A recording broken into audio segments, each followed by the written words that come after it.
First part's the scariest.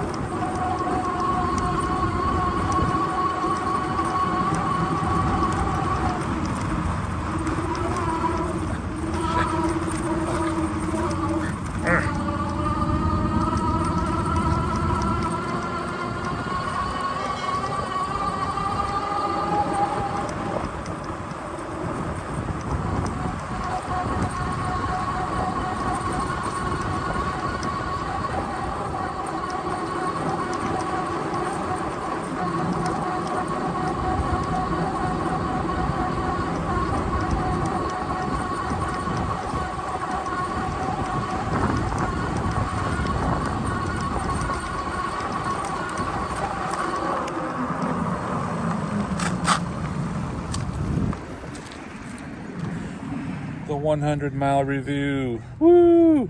It's taken about 3 weeks to get to this point. So starting from the top, the mirrors. I love them. I know they're an accessory, but I just got to go there. Love the mirrors. Gives the bike a whole different look, and it's a look that I dig.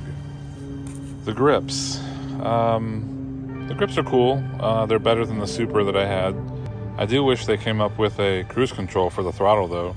Twist it and then like maybe slide a button over to where it just kind of chills at 20 miles an hour or something for a while, but I can see where that would lead to a lot of lawsuits where it got stuck, someone couldn't undo it, and they crashed and died. So forget about that.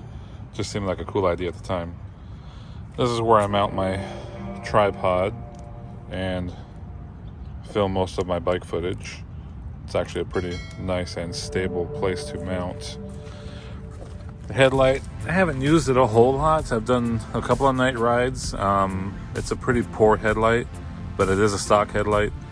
They do have an upgrade available, of course, but it only lights up like a, I don't know, maybe 2 foot in front and like a 2 by 2 inch square. So it's kind of ridiculous. I haven't got the basket yet because it's not in stock. The one that I want is the large one, and I plan on mounting that and then having the large pet carrier here for my Boston Terrier. So when that's available, probably weeks and weeks, who knows now with China, I'll get one of those, and then I'll be making some cool videos with the dog. But for now, nothing. The brakes on this bike are amazing. Compared to my Super 73, they never squeak, they stop on a dime, and I have nothing but great things to say about these brakes. Now, the console is an add-on. Let's talk about the console.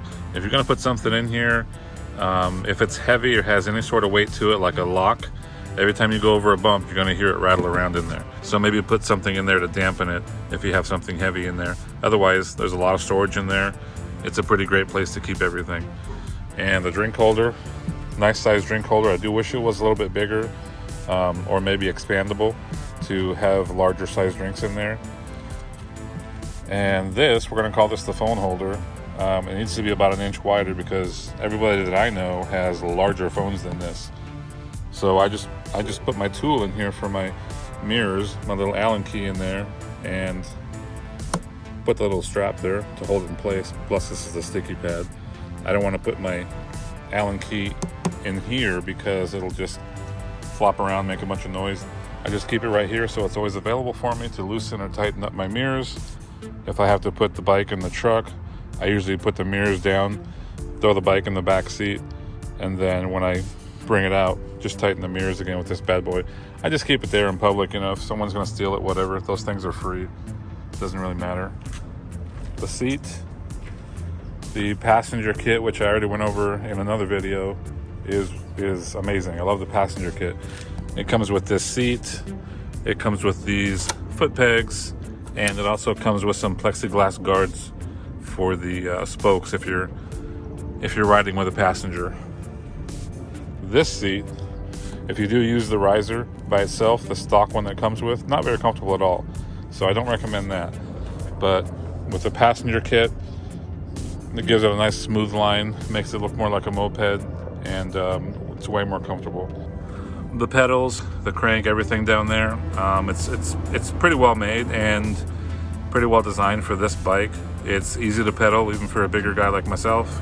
I have no complaints with the pedaling aspect. The kickstand, I didn't like it at first, but now I'm kind of digging it because it's kind of like an old school moped. It's pretty unique.